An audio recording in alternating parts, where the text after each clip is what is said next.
This is called Man Canning 101. The other day, I was down in the freezer getting some meat out for our January pantry challenge, and I came across a couple packages of store-bought bratwurst, and they were starting to get all like white, like they're starting to get freezer burned. And they weren't too far gone. They were just starting. They were just starting. Yep. And 2 packages of bratwurst from our pigs that we had butchered. And if you see this one, it's all loose. The vacuum's broken. Vacuum's broke on it. So that one, same thing's going to happen to that soon. And I told Rachel, I really want to try to can some of it. I'm a big fan of having like pre-canned, pre-cooked, ready, pop the lid, and have the ability to eat meat.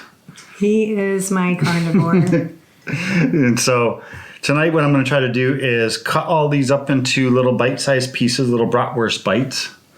We're going to raw pack them into wide-mouth pint jars and pressure can them. And when all is said and done and they cool, I'm going to even open up one of the jars and taste some of the sausage for you guys. Oh, okay. So, because we are doing this raw pack, so we're not cooking it beforehand.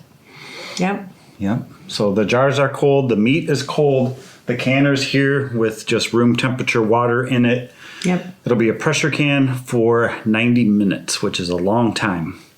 This package wasn't. The seal was not broke on it, but these are the same flavor, so might as well do them all.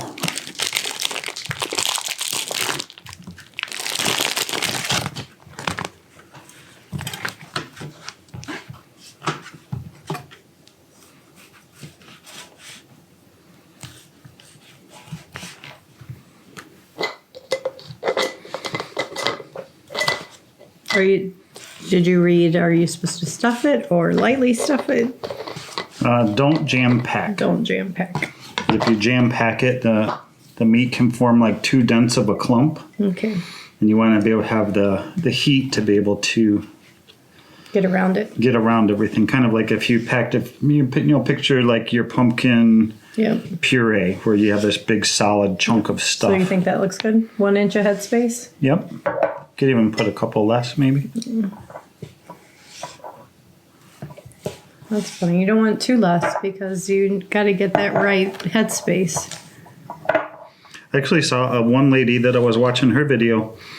She got all the way down to the end and she had 1 sausage left, and she just put it in a jar. I don't think that's really considered safe. And you guys know I'm a rebel, but I still follow headspace rules. And then we're not going to put any water, no liquid, nothing in there. Just the sausage. Wipe down the rings around the jar. Put our lids on, our bands. That's supposed to be it. Kind of similar how I've done raw packed ground beef before, I guess. Be nice to have a treat like this too to take like on the way to the cabin. You like snacking on meats and stuff in the car. Oh, did I not get enough jars out? No, we might not have enough jars in the canner using the 1-level canner. Oh, really? I didn't think we were going to go through this many jars. The jars are all cleaned. I ran them through the dishwasher last night.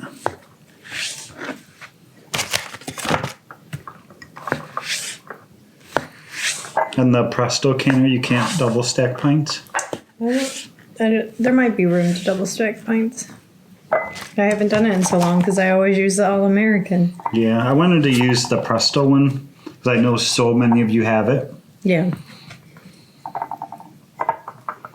A lot of you got one for Christmas. Yeah, I think we'll be able to make it work. Cool.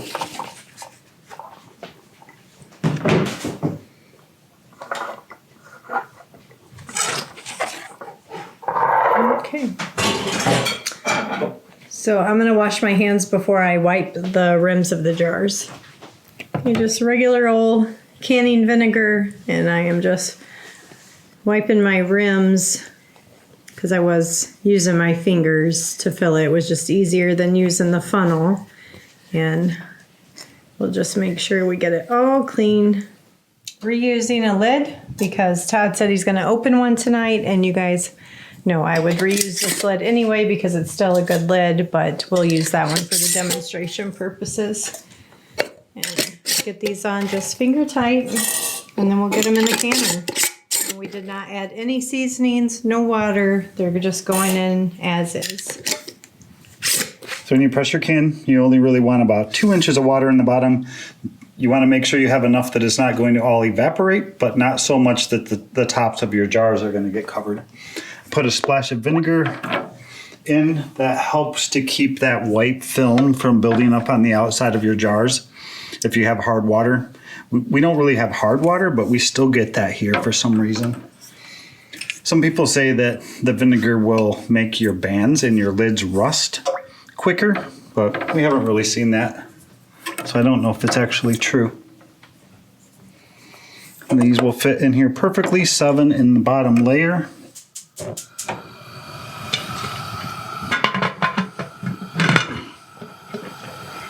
All right, so our lid is on. Our burner's going. What's going to happen next is once this heats up and starts to boil, the steam's going to start to come out of this little vent. They call that venting. So if you're following a recipe and it says vent for 10 minutes, let steam come out for 10 minutes. Then you're good to add your weight. So then your weight will go on. Once your pressure gets up to what's required for your elevation, for us it's 10 pounds of pressure. Then you can set your 90-minute timer, run this for 90 minutes. When it's done, turn it off.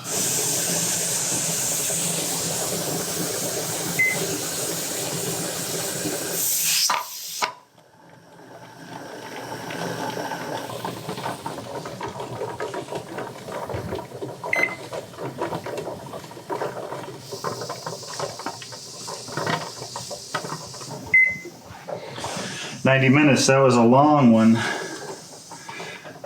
We never dipped below 10, but we did go pretty high for a little while, like 14 or 15 or something like that. That's okay. You never want to go below. It's okay to go above, though. So we're going to turn this off. We'll let this cool and sit here and rest until the pressure goes all the way down to 0 before we even think about opening this bad boy up. Pressure came down way quicker than I'm used to. These Prestos will come down to 0 pressure twice as fast probably as an All-American. Those All-Americans just retain so much heat and they seal so much better.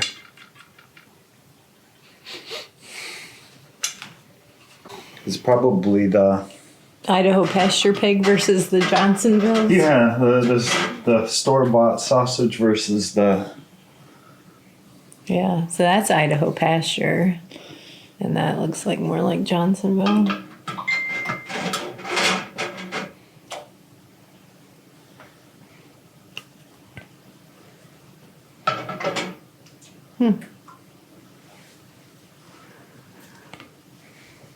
The question that we have is, this just came right out of the canner. Is it okay to open it now, or should we let it cool and then open it?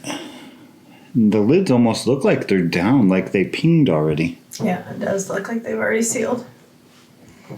Let's try it.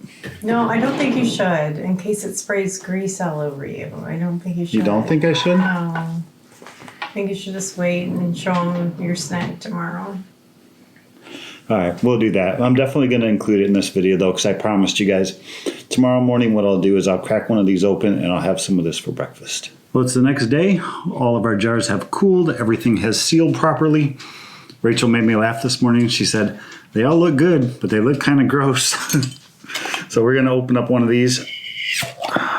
Nice, good seal. And taste one of them. They should. Yeah. I was going to say they should taste just like sausage, but yeah. They're really tender too. I was wondering if they were going to get hard because they cook for so long, but yeah, they're really tender. Got like a nice fat layer in there, which I kind of expected. You know, every time you cook sausage out on your grill, it always flames up from the fat and all that, but I mean, fat's kind of good for you too. So I'm going to call this a success in my book. They taste excellent. The texture is good. They're nice and tender. They almost taste like you cooked them out on the grill. So what I'll probably do is I'll wash these up. I'll write the date down. I'll put them downstairs in the pantry. Next time I want to have a nice little sausage snack, I can go down, pull up a jar, crack it open, eat some, put the lid on, stick it in the fridge. It'll probably last for a good 3, 4, 5 days in the fridge once you break that seal on it. And I was thinking of other cool ways that I could use these, you know. Could probably dump them out, drain off the juice, chop them up a little bit, and I got a whole bunch of pre-cooked sausage that I could put on something like my pizza I had the other day. So if you happen to come across a good deal sometime on sausage, whether it be bratwurst, Italian sausage, good deal, snag some up. You can can them and stock up your pantry. So see you guys soon.